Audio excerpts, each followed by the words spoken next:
1811 North 204th place. I'm doing a camera inspection from a roof vent. Sitting in the city main in the sidewalk, or the side area there. We're pulling back now through 6-inch diameter concrete pipe. You can see the erosion line on the bottom of the pipe. It's just about an inch up on each side, if that.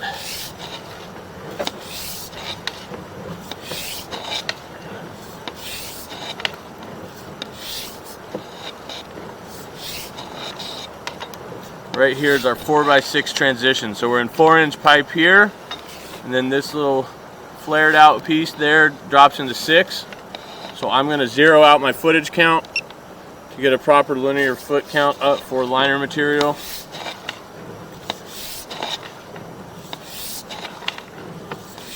And then you can see the erosion line is raised up to about halfway down the pipe now that we're into the 4-inch.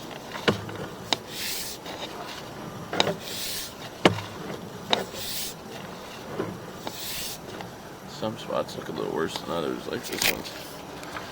Yeah. Yeah, it's like uneven wear on the concrete. It's like it goes down and erodes the sides different in some spots.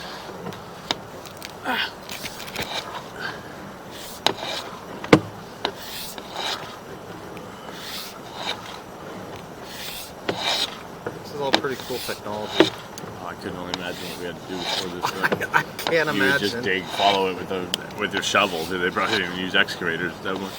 And like before pipelining, it was all trenching. I just can't. Oh man! Imagine everybody's yard trenched all the way across it to the middle of the street. Gosh, that. Good thing about your line here, I mean, I'm trying to find some positives, is that you don't have tie-ins coming into it. So all your stuff ties in the house. Okay. So if we were to have tie-ins outside the house, we would need to dig all those spots up to make sure that they're properly attached. So here, you just have one shot of liner all the way up with one hole. Yeah, that's good news. Coming back here into one of the most heavily eroded spots. So wow, it's like flat. Erosion, so typically the place that breaks first is the backside of a turn. And the reason being is that when the water's coming, you can see how much higher this erosion is, because the water's coming around this small little turn. Like up. And then it's splashing up on that side. Right. And this is right outside, right before the roots.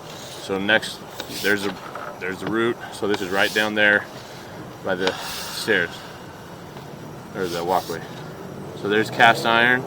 So to lip into cast iron, we're looking at 50 feet. We're pretty spot on with our Yeah, that was estimate. pretty good. That was pretty good. 50 feet of liner needed to lip into cast iron, and then it's all cast back to the stack. Does that cast look good to Yeah. you? Okay. Yeah, it's not even that eroded. So I don't need to worry. I'm going to end the recording there.